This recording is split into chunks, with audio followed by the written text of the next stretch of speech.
આપ જોઈ રહ્યા છો સ્પાર્ક ટુડે ન્યૂઝ। કરજણના જગતના તાત ખેડૂતો આકરા પાણીએ છે। Delhi Mumbai expressway railway કોરિડોરના ત્રીજા પ્રોજેક્ટમાં ગયેલી જમીન સંપાદનને લઈને જગતના તાત મેદાને છે। કંબોલા, બોડકા, માંગરોલ, કણભા, હાંદોદ, ખાંધા, માણપુર, કોઠવાડા સહિતના અંદાજિત 20 જેટલા ગામડાઓના ખેડૂતોએ પોતાના ગામની એન્ટ્રીમાં ચૂંટણીનો બહિષ્કારના બેનરો લગાવ્યા છે।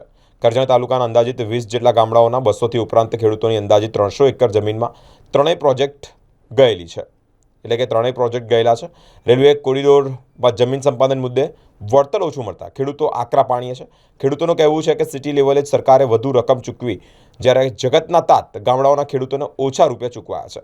સરકારના દિલ્હી અને મુંબઈ એક્સપ્રેસવે રેલવે કોરિડોરમાં જ ખેડૂતોની જમીન સંપાદન મુદ્દે વળતર ઓછું મળ્યું છે। ચૂંટણી દરમિયાન કોઈપણ પક્ષના નેતાઓએ ગામમાં પ્રવેશનું નહીં ના લખાણ સાથે જ ખેડૂતોએ નો એન્ટ્રીના બેનરો પણ લગાવ્યા છે। કરજણ તાલુકાનું હોળોદ એક એવું ગામ છે કે તેનો પ્રોજેક્ટ પસાર થાય છે કેન્દ્ર સરકારના, એમાં મફતના ભાવે જમીન લઈને સરકાર પડાઈ નીકળી જાય છે અને સરકારે આર્બિટ્રેશનનો કાયદો બનાવ્યો। આર્બિટ્રેશનમાં કેસ ચાલતા નહીં। વડોદરા મુંબઈ એક્સપ્રેસવેનું ઓર્ડર પર છે। DFCCની જમીન માત્ર 36,000 લઈને નીકળી જાય છે સરકારને। આર્બિટ્રેશનમાં કેસ ચાલતા હતા તો આર્બિટ્રેટરે અમને નિમણૂક કાઢીને મત્સ્ય ઉદ્યોગ કમિશનરે કાઢી નાખ્યા છે।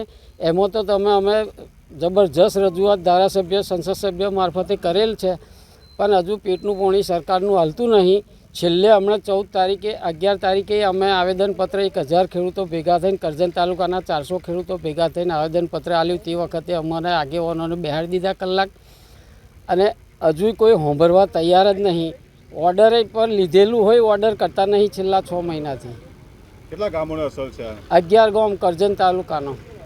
આજે મારા ગામ હાથે 4 ગામને બોર્ડ લાગી ગયો છે। હું સુધીની મેં બીજો 4 ગામને લાગી જશે, એટલે ટોટલ 11 ગામને પૂરું થઈ જશે। અને વડોદરા જિલ્લાની આ લડત છે, ભરૂચ જિલ્લાની ભાઈ હોય લડત ચાલુ છે, અને વડોદરા જિલ્લામાં હવે હરગ્યું છે, એટલે ચૂંટણીનો 100% બહિષ્કાર કરવાના છે। અમે બોળો આજે મારી દીધો છે ને ટૂંક સમયમાં 4 ગામમાં આજે કરજણ તાલુકો પૂરો થઈ જશે।